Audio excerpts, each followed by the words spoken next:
안녕하세요. 저는 지금 현재 캐나다 토론토에 거주하고 있고요. 2014년도에 대학교 3학년이었어요. 이제 취업을 해야 되니까 어떤 직업이 좋을지 막 알아보다가 약간 그런 로망이 있었어요. 과가 또 영문학과여서 더 잘하고 싶다는 그런 목마름이 있었습니다. 그리고 제가 고등학교 때 열심히 공부를 하지 않아 제가 원하는 대학에 가지도 못하고 인서울도 하지 못했습니다. 그래서 잘 되고 싶다는 그런 욕망이 강하게 있었어요. 그래서 2014년도에 미국 교환학생 신청을 해가지고 운 좋게도 당첨이 되어서 학교에서 주관하는 1대1 교환학생 프로그램으로 미국으로 한 학기 동안 가게 됩니다. 그 당시에 영어에 대한 두려움이 있었습니다. 남들이 제가 하는 말을 잘 알아듣지 못하고 난처해 하면 어떡하지? 이런 걱정에 아무 말도 못하는 거예요. 미국에 갔을 때는 듣는 게 대부분이었습니다. 듣거나 아니면 한국말을 하거나 그랬습니다. 한 학기 동안만으로는 너무 부족하다. 제 스피킹을 올리기에는 너무 부족하다 라는 생각이 들어서 갔다 오자마자 바로 워킹 홀리데이를 신청했어요. 그래서 캐나다 워킹 홀리데이를 신청했는데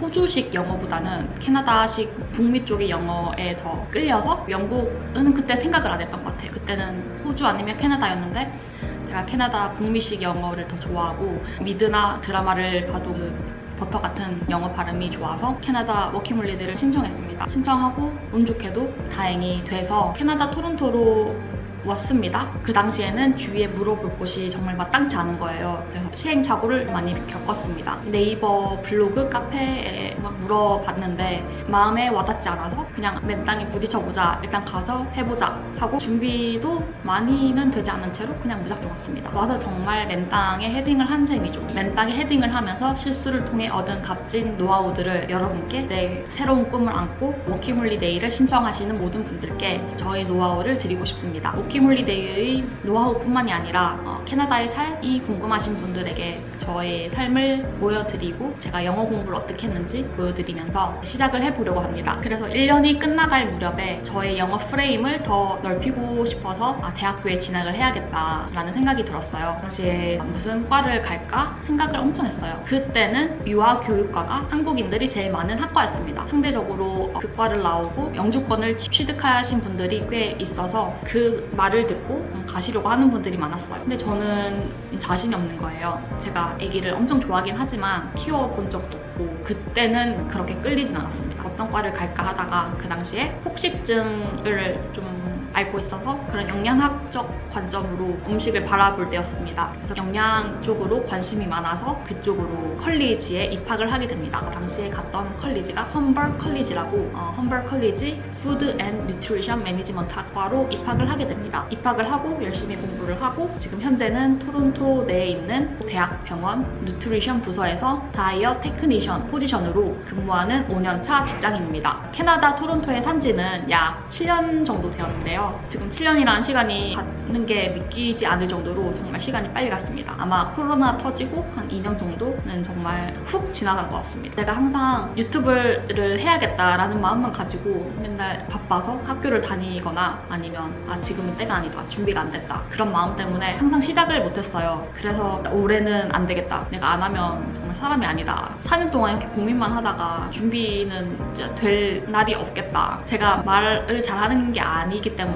그냥 시작을 해야겠다. 시작을 하면서 말이 점점 나아질 거다. 믿음을 가지고 해야겠다 라는 생각을 가지고 그냥 무작정 여기가 저희 아파트 아래에 있는 미팅룸인데 미팅룸을 예약을 해서 무작정 찍고 있어요. 지금 앞에 막 사람들이 왔다 갔다 하는데 찍고 있습니다. 이렇게 하다가는 정말 평생 시작 못할 것 같고 후회만 할 것 같아서 그냥 올리고 아무도 안 보겠죠? 그냥 올리겠습니다. 이렇게 시작을 하려고 합니다. 5월부터 시작을 해서 대학 공부를 마치고 일을 하는 직장인으로서 현재는 영주권까지 취득을 한 상태입니다. 제가 먼저 경험한 선배로서 워킹 홀리데이를 오고 싶어하는 모든 분들께 현실적이고 돈과 시간을 절약할 수 있는 방법을 알려드리고자 얘기를 하고 있는데요. 막상 해외 취업이라고 생각하면은 막상 막막하잖아요. 뭐부터 해야 될지 모르겠고 어떤 직업을 먼저 하는 것도 잘 모르겠고 막막함을 저와 함께 풀어나갔으면 좋겠습니다. 본인이 원하는 취업에 성공을 할 수 있도록 제가 도움을 드릴 뿐만이 아니라 영어에 자신감이 없지 있잖아요. 저도 처음에 왔을 때 영어에 자신감이 1도 없었습니다. 어떻게 영어 공부를 극복했고 지금은 제가 원하는 말을 자유자재로 하면서 대학 병원에서 어떻게 일을 할 수 있는지 그런 노하우들을 알려드리겠습니다. 병원에서 일을 하면은 돌발 상황들이 되게 많이 생기는데 정말 전화를 받고 바로 대답을 해야 되는 순간이 많아요. 상황들이 매일매일 달라요. 환자들이 다 다르기 때문에 그런 돌발 상황에 대처를 하면서 저의 영어 실력이 이렇게 올라왔던 것 같고요. 영어에 노출되는 게 중요합니다. 한국에서도 할 수 있습니다. 자기 스스로 의지만을 가지고 하는 게 힘들 수도 있기 때문에 워킹 홀리데이를 결심하신 분들은 캐나다 와서 최대한 영어 노출을 하면서 어떻게 자기의 영어 실력을 높일 수 있는지 저만의 경험을 공유하도록 하겠습니다. 먼저 워킹 홀리데이란 무엇일까요? 워킹 홀리데이란 나라 간의 협정을 통해 타 국가에서 취업과 여행, 학업을 병행할 수 있는 생활을 보장해주는 비자를 발급해주는 제도입니다. 장기간 해외에서 경험을 쌓고 싶지만 경비를 충당하기에 부담이 되므로 합법적으로 일을 할 수 있는 비자를 발급을 해줘서 여러분만의 스토리를 써내려갈 기회를 드립니다. 그리고 돈을 벌 수 있기 때문에 부담 없이 가능하며 유럽과 남미, 미국 여행을 비교적 쉽게 갈 수 있기 때문에 한국에서는 약간 망설여 그런 여행들을 여기서 돈을 모아서 가서 자신만의 스토리를 쓸 수 있습니다. 그리고 단기 여행이랑은 달리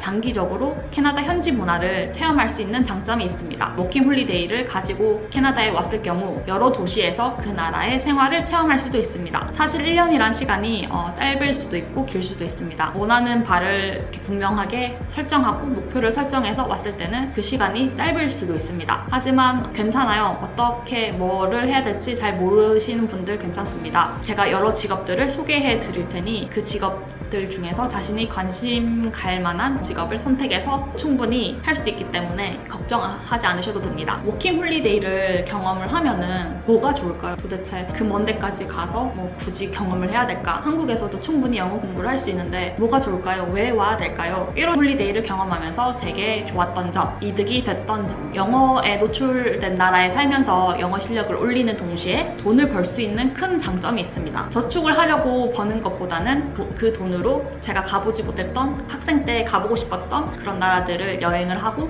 시야를 넓히는데 사용을 하는 것을 추천드립니다. 저도 워킹 홀리데이를 하면서 주변 국가들, 미국이나 다른 캐나다 국가들을 가면서 시야가 확장이 되었는데요.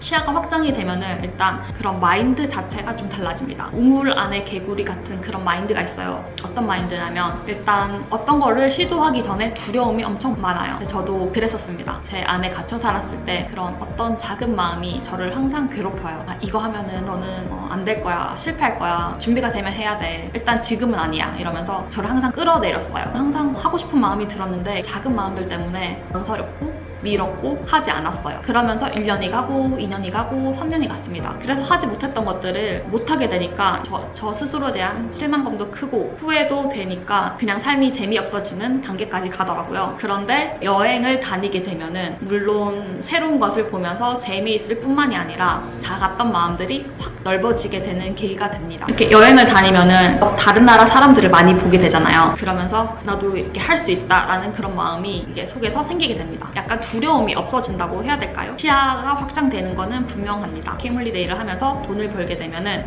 다른 사람들을 모을 수도 있고 어떤 사람들은 그 돈을 가지고 한국 가서 나의 사업의 미천이 될 수도 있지만 여행을 가는 것을 적극 추천드리는 이유는 일단 한국에서는 남미나 유럽이나 미국 여행을 가기가 망설여지는 건 사실이에요. 여행 가는 그 기간 2주, 3주 빼기도 사실상 어렵잖아요. 여기 있는 김에 가는 거죠. 그리고 제가 잘 몰라서 하지 못했던 부분이 저는 여행을 가서 기록을 했는데 그 기록을 가지고 저만의 작품을 만들지는 못했어요. 항상 기록은 했는데 언젠가 내가 시간이 되면 해야지 이러면서 미루다가 그 기록들이 다 사라졌어요. 카메라에 다 기록을 했는데 고장나면서 그 기록들이 다 사라졌습니다. 정말 슬프죠? 그래서 여러분들은 워킹 홀리데이를 오게 되면은 자신만의 기록을 해나가기를 적극 추천드립니다. 자신만의 기록을 하면은 그 기록들을 작품으로 만들어서 그 기록을 가지고 하나의 수익 창출이 될 수 있는 돌파구가 될 수도 있고요. 그 기록을 세상에 알렸을 때 알리는 거는 그냥 올리기만 하면 되니까 그냥 올렸을 때 사람들의 반응이 올 수도 있고 안 올 수도 있지만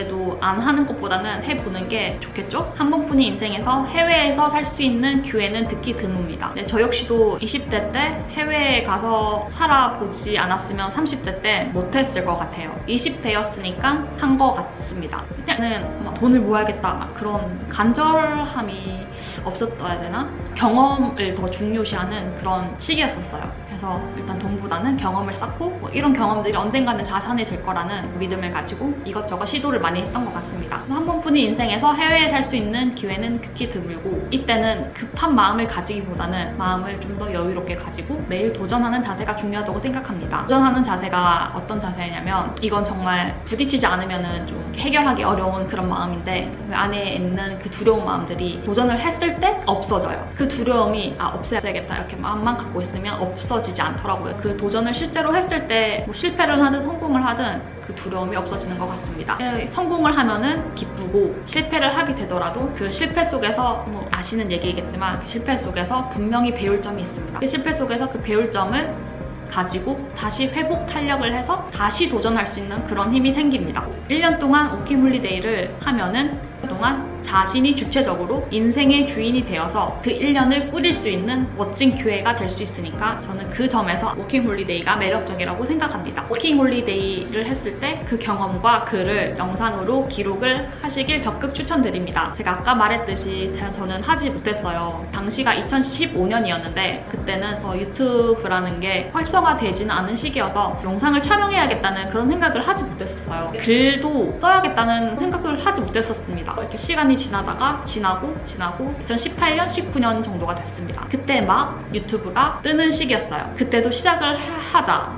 브이로그라도 시작을 하자. 미루다가 지금 이제서야 카메라를 켜게 되는 건데요. 저처럼 이렇게 미루지 마시고 영상이나 글로 꼭 기록을 하시길 바랍니다. 그 이유는 세상에서 하나뿐인 당신의 스토리를 만들 수 있는 절호의 기회입니다. 나중에 한국으로 돌아갔을 때 그 당신의 스토리로 회사에 입사할 때 사용할 수 있는 레퍼런스가 되기도 하고요. 그리고 그 스토리로 수입 창출의 기회가 생길 수도 있어요. 미래는 아무도 모릅니다. 그래서 영상으로 기록을 하고 올리세요. 남들이 볼 수 있도록 올리고 글로 기록을 해서 브런치나 블로그에 꼭 올리시길 바랍니다. 네, 저처럼 미루지 마시고 꼭 하시면 좋은 결과가 있을 거라고 생각합니다. 워킹홀리데이를 오는 목적과 목표를 분명하게 세우세요. 사람마다 워킹홀리데이를 온 목적이 다릅니다. 경험이 목적이신 분들은 번 돈을 가지고 여러 나라를 여행을 하면서 더 넓은 세상을 보는 것이 큰 목적일 수도 있고 다른 사람들은 원어민들과 시간을 많이 가져서 영어 실력을 확실히 키우겠다라는 것이 목적일 수도 있고 또 다른 사람들은 돈을 벌어서 그 번 돈을 가지고 한국에 가서 사업을 시작하는 것이 목적일 수도 있습니다. 어떤 목적과 목표를 가졌든 워킹홀리데이를 시간과 돈을 낭비하지 않고 올바른 방향성으로 가질 수 있도록 제가 도움이 됐으면 좋겠고요. 워킹홀리데이를 준비하면서 여러 질문들이 머릿속에 많이 들 거예요. 질문들을 댓글로 달아주시면 열심히 답글을 달아보도록 하겠습니다. 최대한 도움이 될 수 있도록 여러분들께